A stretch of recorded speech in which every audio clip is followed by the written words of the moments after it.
Stugotz, you know how fascinated I was and many people were about the evolution of the super team producing this team of trolls with the Brooklyn Nets that was very easy to dislike from afar, but this guy was in the middle of everything that was happening with that team, and it is indisputably an interesting team. He was in the middle of them choking? His book, Can't Knock the Hustle, Inside the Season of Protest, Pandemic, and Progress with the Brooklyn Nets Superstars of Tomorrow.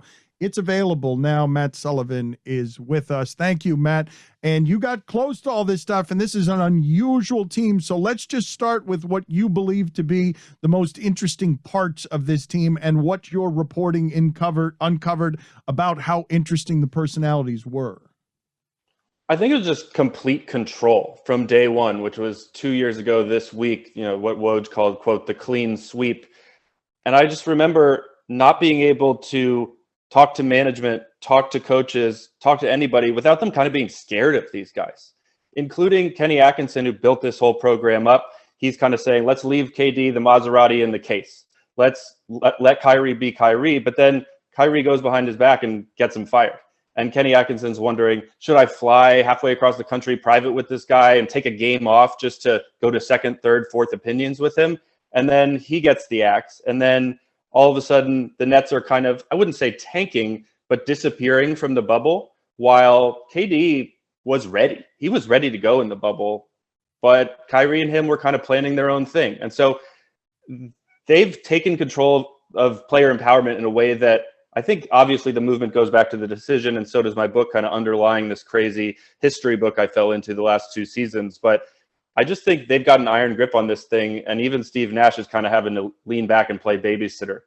How did you get embedded?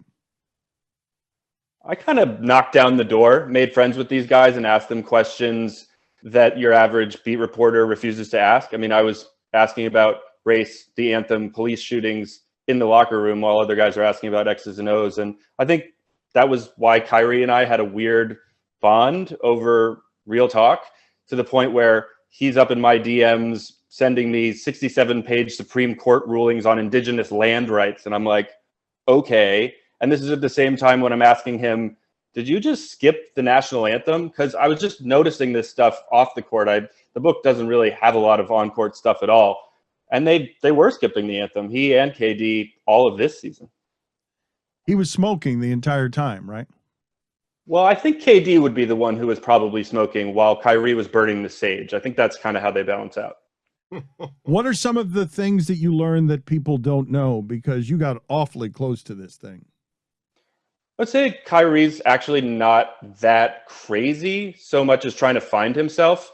He keeps saying that I'm relatively young as my life goes. Maybe I'm on the back half of my career, but he wasn't just buying a house for George Floyd's family. He wasn't just out here putting James Baldwin posts on his Instagram. He'll do these random acts of kindness, if you will, left, right, and center. He just doesn't take credit for it. Like, there was a kid 2 weeks ago who got shot in California, tells his doctor randomly, Kyrie Irving's my favorite player.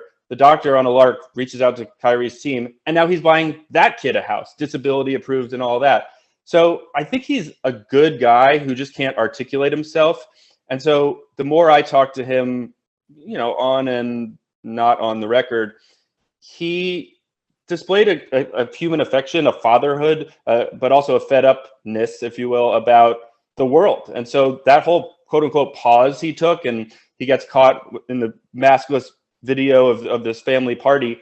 He basically took that pause, partly paternity leave, which is cool, but also precipitated by the Capitol riot, by there being no charges for Jacob Blake. So I think he's brought out that conversation into the forefront, like mental health. This is just a day job, but he's living it every day whenever he damn pleases. We have not heard Kyrie and KD skipping the anthem. What do they say about that? It's a private decision. They're not going to be out here like Kaepernick was originally, kind of staking their claim. It's more of just Hoopers are sick of the anthem, right? And it took a reporter to notice Mahmoud Abdul-Rauf skipping the anthem back in the day, kind of the original Kaepernick. It took a reporter to notice Kaepernick and get him to speak out and really become an activist. So I noticed, but I think the arc of the anthem may have been so watered down in terms of kneeling and Cap's protest kind of becoming meaningless that weekend in 2017 when Trump went after Cap, Trump went after the Warriors, and then even Jerry Jones is taking a knee by the end of the weekend. But the NBA was freaked out that back then, up from Adam Silver on down, the NBA players were going to hurt the bottom line by taking a knee. I think Kyrie, KD, a lot of other players in these kind of shrinking phalanxes while the anthem's playing just don't give a damn anymore. And so I don't think they're trying to make a statement so much as just not be with it anymore. Matt, give us something about Kevin Durant that would surprise us. He smokes even more weed than you would think. and like I was at his house at 1 o'clock in the morning. The entire place just reeks. But he also just really cares about hoop. Like we were talking sneakers, there was a little party going around, and all he wanted to do was show me his iPhone video of his Achilles recovery, because that's really all he cares about. Like he doesn't have a girlfriend. He doesn't go on crazy vacations. When he has the, I'm me, I do me, and I chill, that kind of is him. But he also flexes a lot behind the scenes. Like he also really tried to get Kenny Atkinson out of there, Steve Nash in there. They were chilling the whole time of like the bubble when they said they were doing this quote unquote search for, Jacques Vaughn and diversity during the summer of reckoning. And he was chilling with Steve Nash on Manhattan Beach. And he knew he was the guy. And I think the big thing is that Steve can have this there's a secret motto the Nets have had this past season, quote, protect the group. And I think that's what Steve is there for, is to lean back and let these guys be them, babysit when they can, but also, come down on guys and say, look, your buddy DeAndre Jordan is washed. He's not going to get these minutes that he used to get just to keep you guys happy. So it's a balancing act there. And I think KD hasn't quite flexed every muscle and is willing to lean back a little, just like, the 75-year-old man James Harden does when he just passes and sits on the 3-point line, not shooting anymore. Why is he so sensitive? He is sensitive. He wears it on his sleeve, but he's still weirdly out here being aggressive in his DMs. And I don't think that's changed since he was in the Bay. And, I talked to Steve Nash for a while about this, and he said he took KD out for a drink when he was just kind of sick of KD, being up in his DMs, the burner accounts and all that. And he takes him out. He kind of prepares the lesson, and he says to KD, you know what I respect about LeBron? I respected when he got to Miami, he got sick of the narrative, sick of the haters, all the talk. So you know what he did? And KD kind of sits there like, what's that, coach? Has a sip of his drink, and Kerr says, LeBron just said, can I curse on here? Yes. LeBron just said, fuck it. And then he was great again. Same with Michael, with Kobe, all the greats. So they had to say, fuck it. And then they were all on that next level. So you know what you have to do? And KD leans back and says, what's that, coach? Go out and be you. You just got to say, fuck it, like LeBron did. But then, even though the Warriors kind of rolled from there, Steve's telling me that, he tried to get KD to stop looking at his phone all the time, to stop, beefing with Draymond and then beefing with kids on Twitter. And he said, I tried, but I failed. I could just see the strain on his face every day, especially that third year, just all day. But it was really, he was staring into that phone all the time. So he can't get over this. I mean, he says he's beyond it, but he's out here having, GOAT top 5 debates and making sure he's in that conversation. So I don't think he's really changed since the Bay. And the only difference is that, Brooklyn lets him be him and doesn't, get in his face about it like Kerr did. They're totally left alone. The power has reached a point where these brands and these economies, these guys are answering to largely no one. Yeah, a very high-ranking official with the Nets who had a lot to do with the money said basically there's a blank check as soon as these guys got here, whether that's buying a girlfriend or a girlfriend on the side, a house in California for a week, whether that's just putting up money for the boys and the homeboys and equipment for random shit. They're totally cool with that. And so I think that's what makes the Nets a modern franchise, is not their fancy practice facility or their defensive schemes. It's just that they're willing to put up with this. And maybe the Clippers weren't able to do that when they kind of pulled that, clean sweep 2.0 that weekend 2 years ago. And so they've had some difficulty transitioning to that, where Ty Lue comes in and kind of does what Steve Nash has had to do, is just be like, okay, whatever, let him hoop and figure out some sets, and we'll get these guys healthy in a room together. Forgive me, I don't think I understood. What do you mean buying a girlfriend a house? Just renting a house on the team dime. These guys don't pay for a lot of personal stuff themselves. And so the financial team of the Nets would kind of come every week or so. They'd be like, okay, like we thought we had this under control. We got to redo the budgets every week. And they were like, it was just a new thing every damn time. I haven't heard any of this stuff. Now, you've done hundreds of interviews, and this is a thoroughly reported thing. You're an award-winning editor from Bleacher Report and Esquire. The things you're saying, though, that seems, among other things, that seems like a salary cap violation. I don't believe you're allowed to just rent girlfriends' homes on the team's dime. That sounds like something that when people find out about it is going to incur penalties. That's not kosher, I don't think. There's a lot of things that the Nets do that aren't kosher. There's a reason they have this kind of Kremlin-esque wall around everything they do. During the middle of COVID, they were working out half the team, well, really Kyrie, KD, and their friends on the team out in Kobe's old gym in California. You weren't allowed to do that during COVID. You had to have all these strict protocols, one coach, one this, masks, gloves on while you touch the basketball.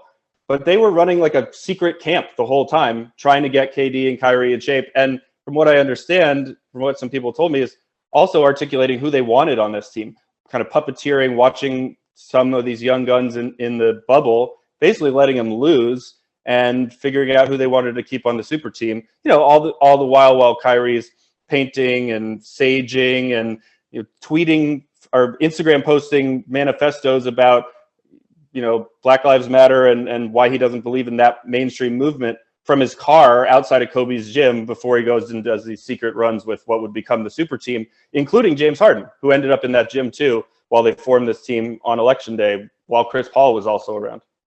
Are you at all worried about KD and Kyrie's response to this? I think they're happy to act like this book doesn't exist because they know there's a lot of stuff that is just the real them, the real franchise. And if they choose to have their Kremlin wall of silence, that's cool. I think KD understood that this book from the beginning, and I was really upfront with him. I wasn't going to tweet during the season. I wasn't going to let all this out of context. And if we did this unvarnished look, it could really be a look at power and fame and race and social, and not all the shit that's been written about them ad nauseum. So I just left a lot of that backstory about them and frankly their personal lives out of the book and just kind of looked like, okay, how do these guys take their force field and impose their will to get what they want out of life, but also out of their careers before they're over? What's most likely to upset them? I think this anthem thing is annoying to them, honestly, just because they didn't want to get found out.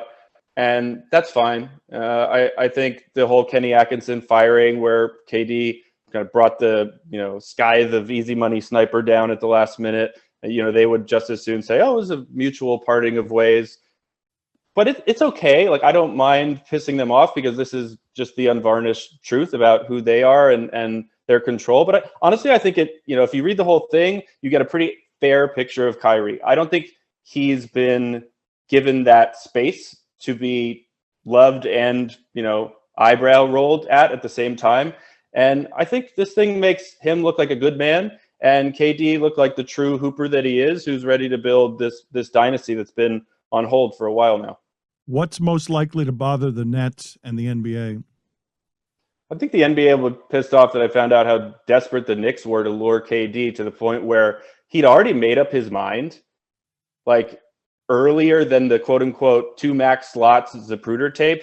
KD had been at Kyrie's place in Boston, and they'd been eating over wine and vegan burgers and vegan smoothies, playing as themselves on 2K, and just kind of they weren't happy where they were, and they were ready to make their move. So KD had basically made up his mind to play in Brooklyn while he was playing in the finals with the Warriors, which is fine. That's his prerogative. These guys text all the time. I'm sure it wouldn't make the Warriors happy.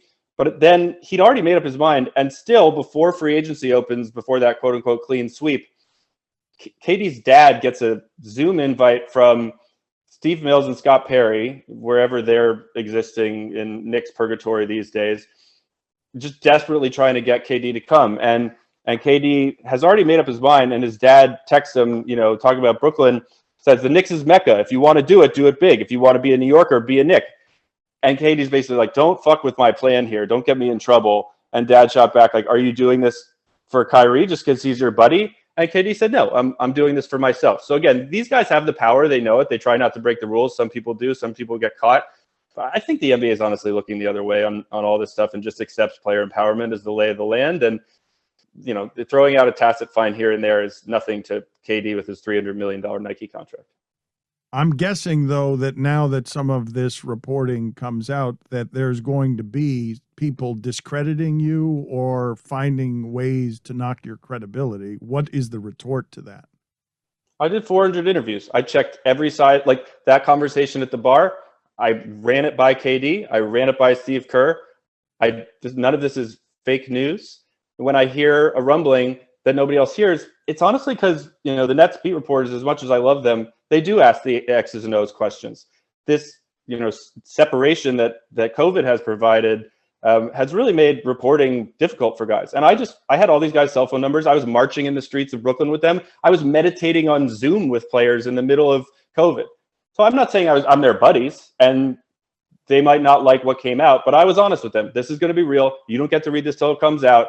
And, whether I was doing the full money ball or not, it's kind of the anti-money ball in that I don't care about the GM or the X's and O's. But that's what they signed up for, and maybe they don't like it, but it was a historic year. Nobody could have predicted that this went from, the China thing to Kobe dying, and then all of a sudden COVID hits. The Nets have more players test positive than anybody. KD kind of gets this positive test that shakes up the world, along with Tom Hanks, to be like, holy shit, this is real. But the Nets also got all those tests that nobody was getting, who had COVID as a regular public citizen.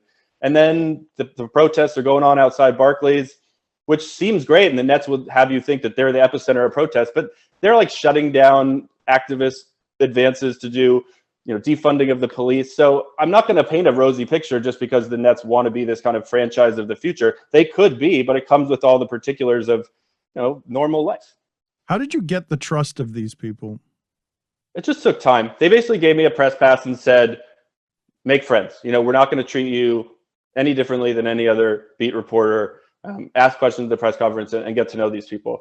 And so soon enough, I just kind of showed up everywhere, every day, hung out in practice on the sidelines, but also at these guys' apartments, at their favorite restaurants, at their hangouts, their bars. Their secret bar that I knew they hung out with helped me reconstruct scenes of them all going there for a very weed-heavy seance after Kobe died. And so reconstructing these scenes based on their trust, it took 10 more interviews just for one little particular. But they kind of got me there and told me the beginning of a story that I nailed down into a lot of scenes in this, accidental history book. One of these things, when it emerges, the reporting on this is really thorough and is comprehensive. And I don't know what's going to happen next for you, because there's a lot of details in here that people have not heard about before, and I believe are going to be surprised by and not like. I don't know if everyone is ready for the heat that's going to come with this, because some of the stuff in here is not what the marketers would want, the publicists would want, the agents would want, but these people don't have to care about any of that, correct? Well, Kyrie and KD have basically, they control when they talk to the media and when they don't. Like, the PR people for the Nets are perfectly nice, but they're scared of KD and Kyrie. So if those guys want to talk on their own terms, or KD's podcast or whatever, that's fine. But that's not going to stop players from now speaking the truth. And to the point where Kyrie was empowered enough to swat guys off the Nets roster for this season because they didn't necessarily agree with his politics or his view of player empowerment when it came to his kind of bubble boycott call. And, Garrett Temple told me straight up, players in the leadership, if you go against what they want you to do, then they won't want you back. And he said, if that's the case, then I don't want to be on this team. And, he ended our kind of conversations for the book by saying, but Kyrie's the enigma of the century. So who the fuck knows? How many guys did they do that to? How many guys did Kyrie personally run off just because he's running things? I'd say there's a couple younger guys, Zanin Musa kind of, didn't get on his good graces, and all of a sudden he's gone. And it was a great move. They got Bruce Brown, and, Kyrie's, pseudo GM, pseudo coaching status, which he's very much entitled to, blends with Sean Marks being a really good GM and finding Bruce Brown off the scrap heap. The Joe Harris is off the scrap heap. But clearly KD and Kyrie, as nice guys as they are, as good teammates as they are, they're happy to sell half the team for their buddy James Harden any day of the week. You're basically saying, right, that all of the people in power with the Nets are either allies or administrative assistants to these guys, that we've never seen anything quite like this, where the guys are legitimately running everything. Or you just stay out of the way. I mean, if you're Joe Harris, you just make friends with James Harden and find a way to look him in the eye and get your passes from him. But yeah, I mean, just look at what Harden did. I mean, we forget that he was in a COVID-filled strip club one day, and the next day the Nets are trading like terrible assets for him. What did the Rockets get for James Harden? Rodions Kurucs? He's a guy who wasn't friends with Kyrie. But I don't know, if these guys can swindle their way into another unfair super team, that's great. But it's not a lot of the kumbaya vibes that they were trying to do in Golden State. And I think these guys learned pieces from LeBron, from Steph, and they're bringing it to this kind of do whatever I want show in Brooklyn. And again, it's protect the group. They're insulated to do what they want, and the Nets just let them hoop and be them and go on their pseudo paternity leave meets political statement meets maskless video party and act like it didn't happen. But, that kind of pissed off Nets management too. Kyrie had to apologize. He got his kind of slap in the wrist. I think some stuff got out about, me suggesting that they were going to trade him because of it, which is bullshit. It's that he's pushed it to the limit, and whether, he can keep pushing it or whether he needs to kind of lean back and this is going to be the year where they vibe on the court and don't have as much drama, who knows? But again, this game and this world is so unpredictable right now that I wouldn't be surprised if the Nets continue to be, really controversial. Whether they turn that into this kind of villainy is another thing, but they accept that, right? Steve Nash even kind of jokingly said in a press conference recently, like, we're the villains. Rawr. What's KD like when he's high? He's the same. He's pretty chill. He only smokes in the car because he doesn't want to, I don't know if it's get caught or that's just his happy place. But yeah, the bodyguard / housemate who got in trouble for pushing away PJ Tucker in the playoffs, he's just kind of around and takes him down to the car and they blaze and he comes back and he chills or goes out. But he doesn't do anything other than hoop, nothing. He's boring as hell. And so going out to him is just blazing. And, I think they were really happy. DeAndre Jordan told me he was pretty happy that the NBA finally got rid of, again, low-key, everybody forgets this amidst COVID, they got rid of weed testing. And so I think nobody's happier than the Nets with that. What are the problems and the dysfunction that you witnessed? It really got bad at the height of Kyrie being out, disappearing from the team when he had his shoulder stuff in late 2019. And the franchise legitimately didn't know where he was. That's not chemistry so much as how do you function? It's not dysfunction, it's just disappearance. And so he kind of was finding himself again. And I think legitimately this was Kyrie finding himself as a person, having time over COVID, but kind of reeling him back into the mix and allowing him to do the protest stuff, do the bubble boycott. None of that got him in trouble with the team. They've just had to figure out, how long the fishing rod is with him and when they can kind of bring him back in. I don't think they have dysfunction when they listen to those three guys. It's when coaches try to impose too many schemes or the front office gets a little too involved that these guys basically flex and say, get off me. Did you hear the conversation between Kyrie and Bill Russell talking about fans in Boston, or was that recreated from the reporting? So I recreated this scene where he's in the gym, summer of 18. He's gotten hurt. He's kind of goes on vacation to Vegas with KD and their entourages. He's trying to rehab in Jamal Crawford's little shitty gym in Seattle. And Bill Russell would come in every day, and tons of people in the room told me he would just kind of pull up, watch these guys play to 125 in the bleachers in his, with his cane, and then sit down. They would talk about the freedom rides. They would talk about being empowered players. They talk about politics, just sitting around campfire style. But then KD and Kyrie would go off onto the side, right? Kyrie and Mr. Russell would go off onto the side. And from what I understand from friends who were around Kyrie all that summer, talked about that classic kind of mindset that Bill Russell had of, I thought of myself as playing for the Celtics, not for Boston. And so his thinking at that time, according to literally his best friend who was living with him in Seattle that summer and went on this vision quest to the Standing Rock Sioux Reservation shortly thereafter, said, quote, it was like this power shift going on in Boston, in terms of Jalen and Jason and minutes and those guys shining without him. And then he also realized, and this is him kind of quoting Kyrie's mindset, wait a minute, I'm trying to champion Boston, but now that I'm looking at the history of Boston, is this a city that I want to champion in terms of their racial history and stuff like that? Is Boston the type of place I want to represent? So that was gestating, and then his grandfather died and changed the whole dynamic of him signing long-term, and then he was basically over it by January 2019. But it's also interesting that, as a man, as an activist, really, those ideas are gestating in his head to the point where, he's asked by Rachel Nichols whether he's ready to go back to Boston. He says, well, I hope there's no casual racism. It's the same sentiment, but I also think he's right when he pushes these buttons. It's a far cry from the flat earther shit, but he's come full circle, no pun intended, maybe, to push that button. And then look, he's right. Over the next 2 weeks, superstars are getting bottles and popcorn thrown at him all over the place. So I think Kyrie's a lot more right about this stuff than people give him credit for. But it's because he has these heady conversations, and it's like Kobe. Kobe was big on this stuff, just taking in lessons and asking questions of the great ones and not being afraid to call a spade a spade. Where did the story of Jay-Z yelling at Adam Silver come from?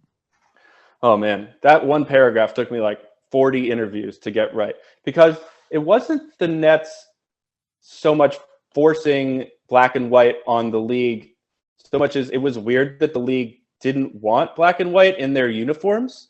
And it got to the point where everyone was asking, like, okay, is there really data that says dark blue looks better in TV? And, an official, a high-ranking executive with the Nets said, you say that to Jay-Z and you get, excuse me? Like, what do you mean that doesn't look good on black players? All of a sudden it goes from being a marketing thing to being a race thing. So yeah, Adam Silver was then the deputy commissioner in charge of stuff like this. And Jay, from what I understand, really flexed hard on him. They didn't bring Jay in to do a lot of stuff like this. He'd quote unquote created the Nets identity because he was basically the only superstar around because he failed to, seal the deal with Melo back in the day and got stuck with, some B-list, quote unquote A-listers.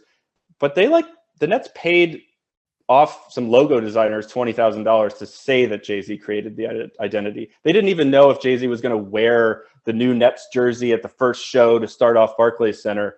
So there's a lot of smoke and mirrors. There's a lot of image building with the Nets from day one. And it's come full circle now, right? I saw Jay and Beyonce for the first time since, I think, the game where they met the other Royals, Kate and William, the night that there was the I Can't Breathe t-shirts and the Eric Garner protests outside. So there's a lot of eerie foreshadowing. And now we're at the point where finally Jay and Bay showed up again to watch the Nets be amazing against the Bucks and then have this season slither away from them.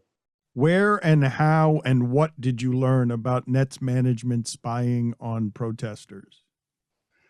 So this was after the Hong Kong thing, right? And Joe Tsai had been heavily criticized for basically siding with Chinese national politics, and the players have been in trouble with not speaking out or not really wanting to. And some officials told me that Joe Tsai was pretty pissed off when he discovered that there were some protesters coming into the arena. It was a big group of pro-Hong Kong activists, and he was in a difficult situation, but they could find out through Ticketmaster who was buying 100 random tickets. And they, basically surveilled on someone to know that the protesters were coming. And the protesters were smart. They snuck in this, Maury or money sign with the perfectly sized, cards that you can put together into a composite sign. And apparently Joe Tsai was really pissed off that that's the NBA rule and that they couldn't catch all these protest signs coming in. The Nets didn't believe, the players didn't believe that COVID was real. How many of them? I tried to nail the team doctor down on that. I don't want to name names, but there were some players who would come up to him and kind of joke with him, but then be serious, like, I don't know about all this. And so the doctor said, we needed to approach the unknown, and it takes a lot of convincing. This is the same thing that doctors have a lot of problems with Kyrie. Like, he didn't want to get surgery. They had to convince him that it was okay, that they weren't going to, break his body like he'd been worried about the Cavs doing and LeBron calling him soft, a couple of years earlier. So I honestly think it was okay at that time that people were having trouble confronting it. And I think it's, similar kind of mindset perhaps to getting the vaccine. There's systemic questioning of the system having to do with health and things like this. And people were scared. But I think it's it speaks a lot to the Nets having these characters who are willing to push buttons, and then lo and behold, they're sitting in San Francisco after the Rudy Gobert incident, and they're thinking they were going to play the first game without fans against the Warriors, and then that got shut down because of Rudy, and they're kind of sitting there having it all unfold in real time. And the doctors were really worried when they were flying back from the Bay to go get these kind of notorious tests that they got, because there were reports of people like coughing, runny noses, and then you had KD and a bunch of the team really quite sick. What did you learn about the NBA not being quite as liberal as we think of the NBA as, not quite as progressive as we think of the NBA? Well, it does go back to, Silver not wanting them to take a knee. It goes to the China stuff, which, Republicans yell about, get woke or go broke, but money matters there. There were billions at stake in China. And flash forward to a year later, and I wrote this story for GQ the other day, that there's kind of two forces of good coming out of the NBA. There's the very corporate, plans that in the aftermath of the Bucks boycott, which, Kyrie was kind of right all along of whether it was a good look to be out there making billions for Disney and ESPN when you could have been fighting in the streets. But the outcome of that kind of chaos in the bubble was LeBron and CP basically getting on the phone with Obama and him telling them to build a policy team so they're not caught on their heels the next time, sadly inevitable tragedy rolls around. And so they're working on that, kind of official committee lobbying in Washington, but it's safe, right? They're happy to go with the bipartisan compromise on policing reform, on even voting reform, just to have this kind of buttoned up league office look. And then there's still the Kyrie. I mean, it's not that divided. It's just there are players who do their own thing. And then there's, Kyrie taking his days off and buying houses for people and, still going that kind of bubble boycott kind of way as the enigma of the century and being upset with the, corporatized way of doing things. I don't think Kyrie's been that present of an NBPA union vice president, but that's okay. He's, holds that power so that he can flex it elsewhere. The NBA remains kind of buttoned up despite, having a lot of press releases. I'm not saying the intentions aren't in the right place for the league and its leadership and the PA and Michelle Robertson and Adam Silver. They are the most liberal sports league.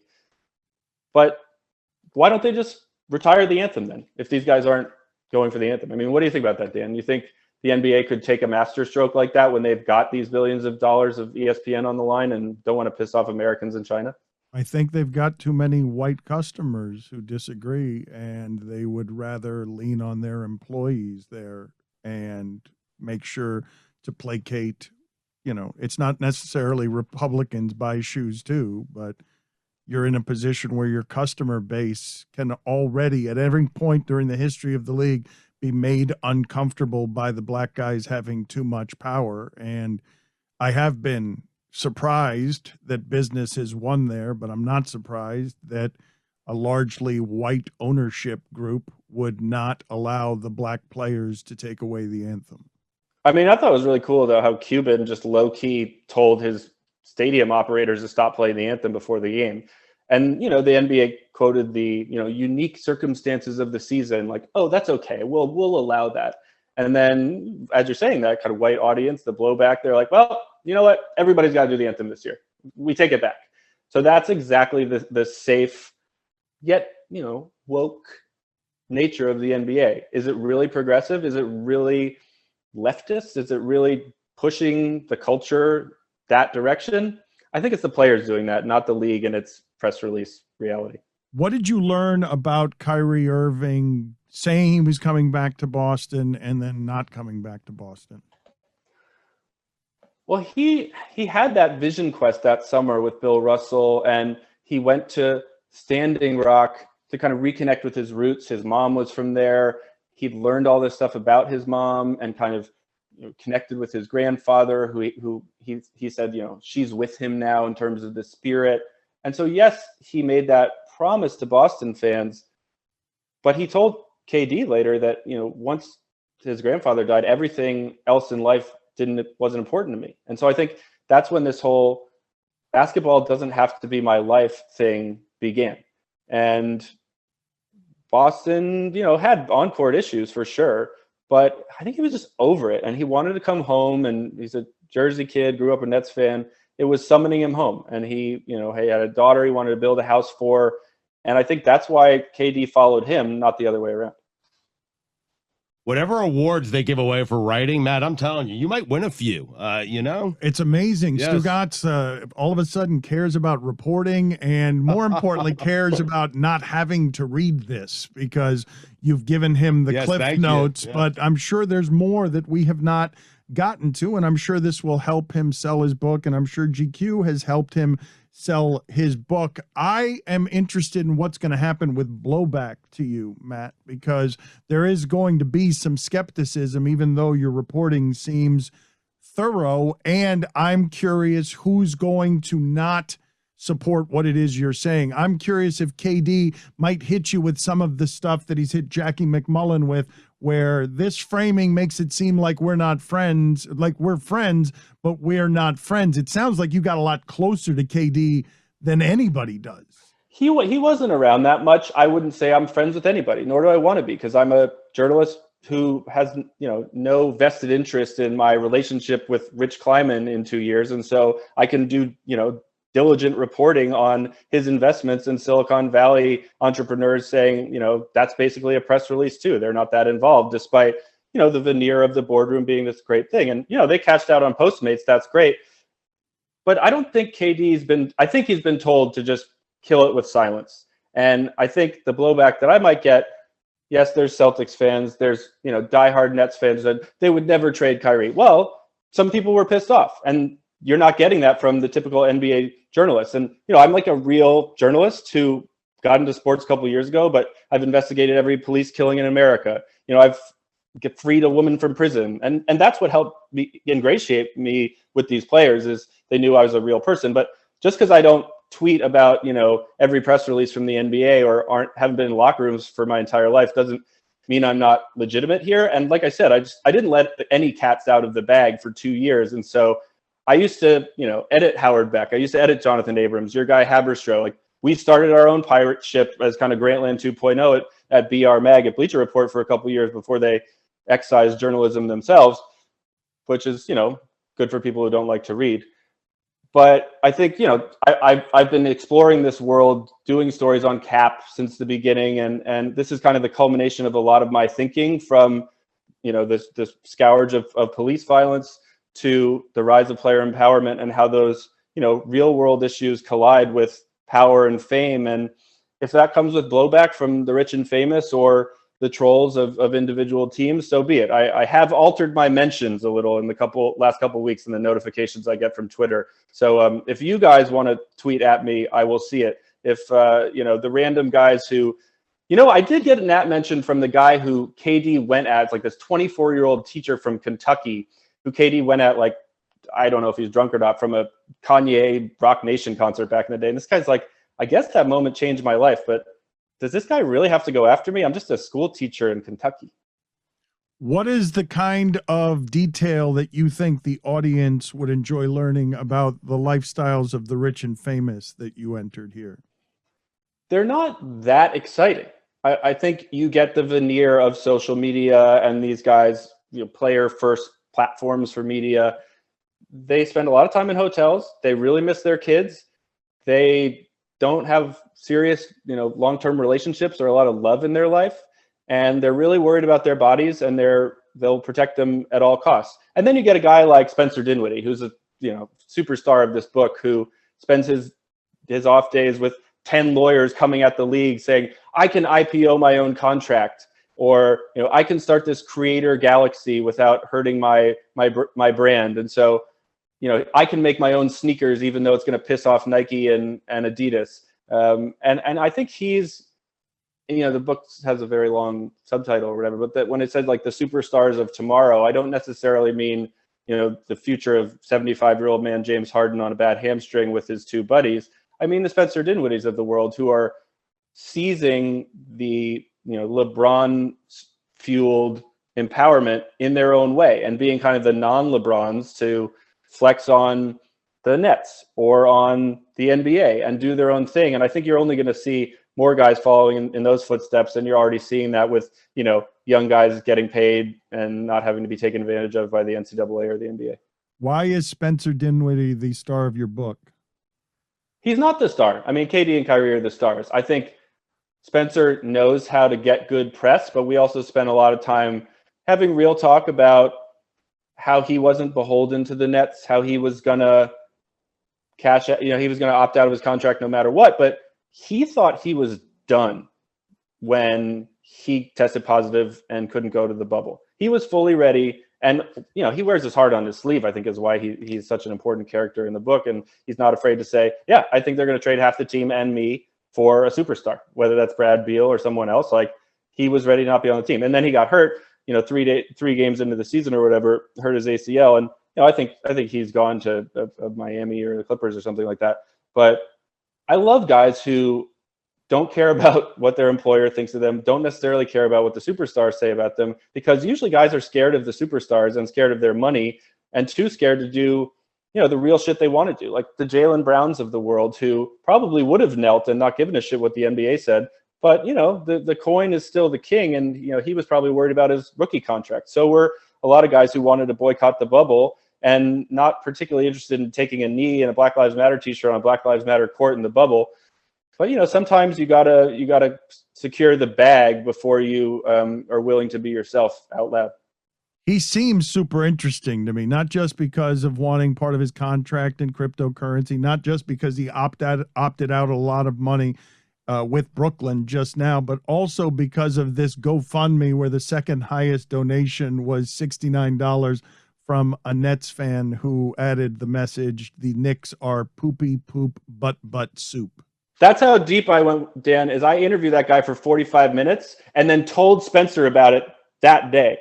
So like I was, when I say this guy was thinking or Spencer was believe that, like I literally was recounting the side of the conversation with Poopity Poop Butt, who's like some Google engineer, Nets super fan, and then asked Spencer what he thought.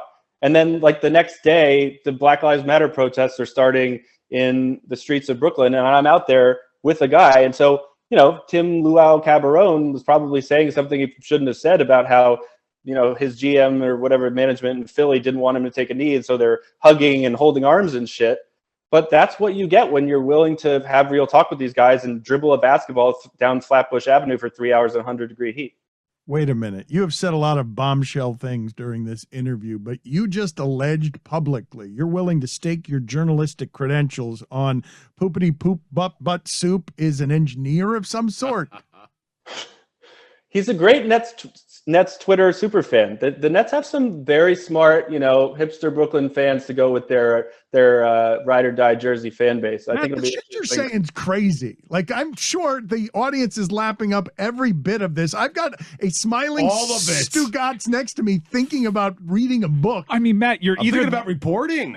You're either the next Jay Glazer or the next Steve Glass, and I feel like there's no in between. You got there's this honesty. Nobody knows any of the shit you're talking about. It's all secrets. I guess not anymore.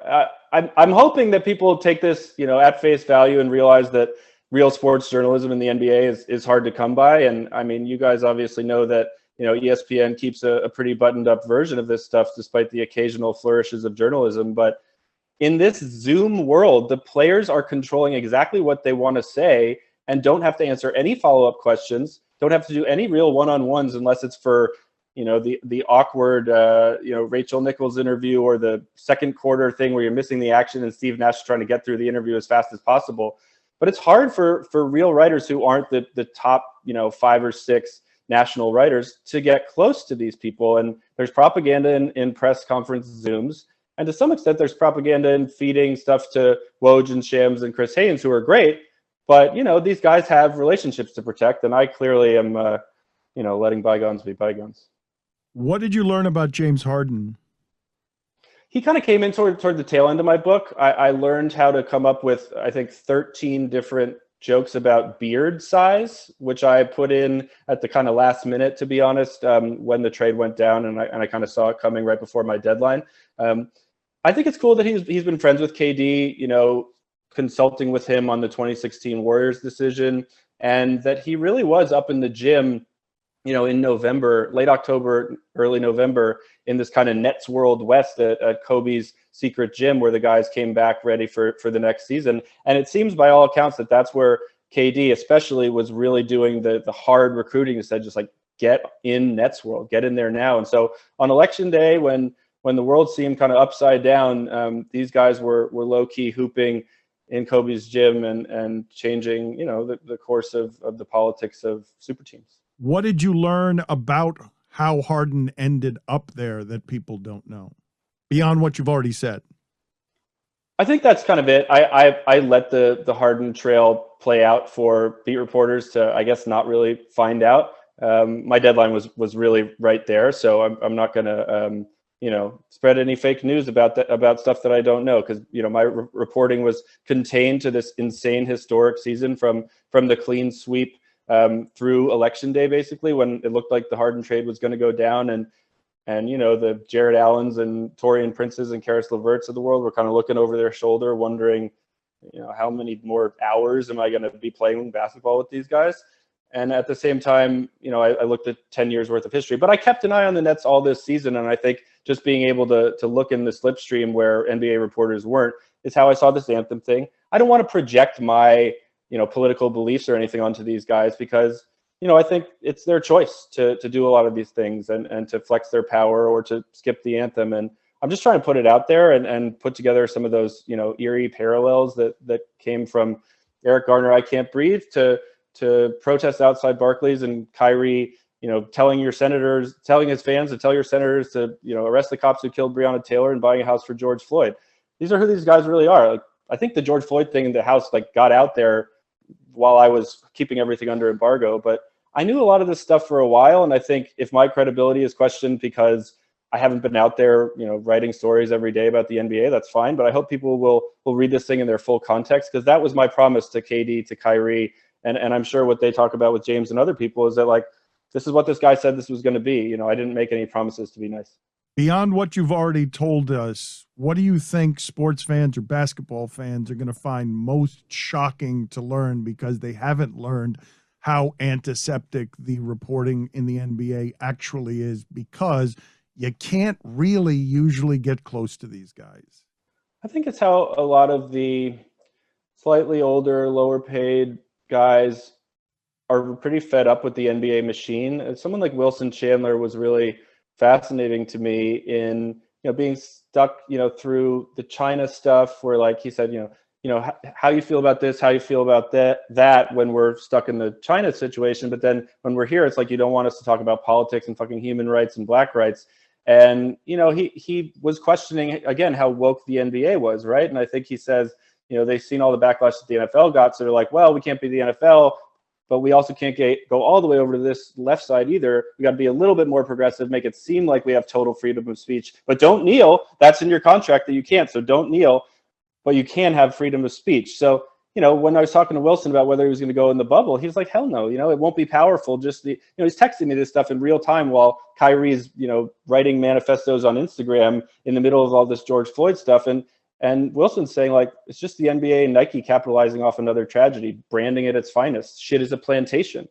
So I think these guys feel a little trapped by the empire. And I respect Kyrie calling that out and saying, it's just more ESPN and NBA stuff exploiting our likeness, exploiting our image. And so I don't want to be some woke white dude out here, exploiting the truth for book sales. To me, it was never about the book sales. A portion of this stuff's going to go to the victims of families of gun violence. I wanted to give these guys the room to speak in deeper context about how they are human beings and they have their own views. And if that means that the NBA system needs to change in order to adapt to them, I hope that those non-LeBrons kind of get what they've been searching for as the next generation comes up. What did you learn about Kobe Bryant? Because some of your reporting about this year, the pandemic weirdness started with that grief. And that's something that reached throughout the league in a lot of different emotional and interesting places. The book actually starts with Kyrie getting on Kobe's helicopter.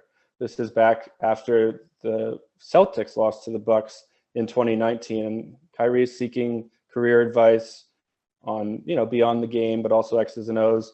And then I got in the room shortly thereafter at Kobe's gym, where he had this kind of all-star seminar. Kawhi was there, Tobias, Kai, and they're having real talk about, again, that unvarnished Kobe vibe that I think has, crept into a lot of this generation after him. And, Kyrie is talking about, Brad Stevens, he has a bunch of rules, but I'm like, okay, this is actually what we're running, and we got to be great within this. And I think what's interesting about Kobe is he would indulge that, but he would also take the high road, and he would say, I think he said in response to that in the room while Kyrie was eating another vegan sandwich, he's a big sandwich guy. He said that Phil Jackson taking credit for a matchup switch that helped the Bulls get to the finals once, and Jordan didn't care, so why should you care?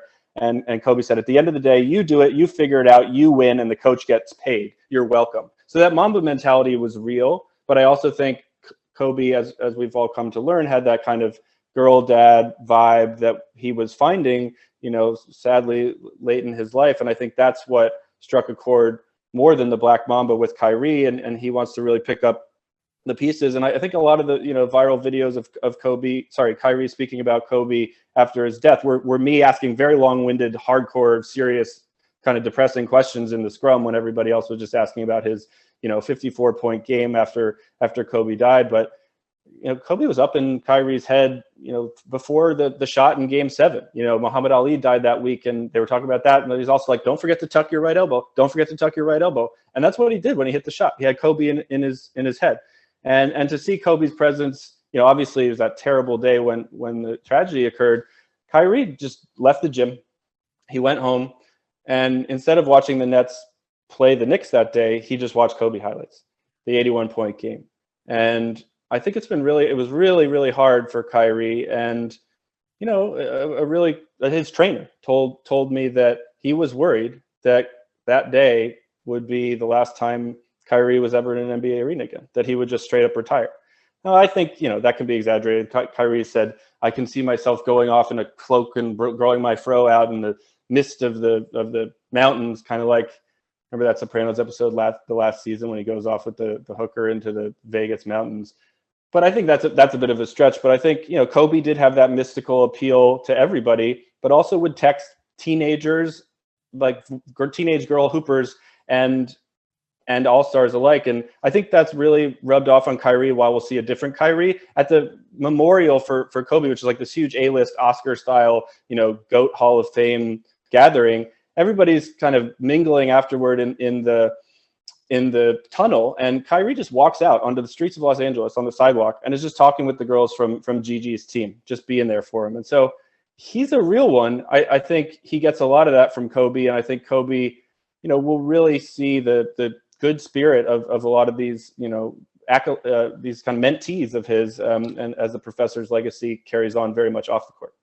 You did a hell of a job selling your book, Matt. The book is called Can't Knock the Hustle, Inside the Season of Protest. A hell of a job writing his book. You might have done a hell of a job or a hell of a job not selling it, because you gave us everything. Yep. Matt, thank you. There's more in there. I was going to say the title of the book again to help him sell the book, and neither of you would help me do that.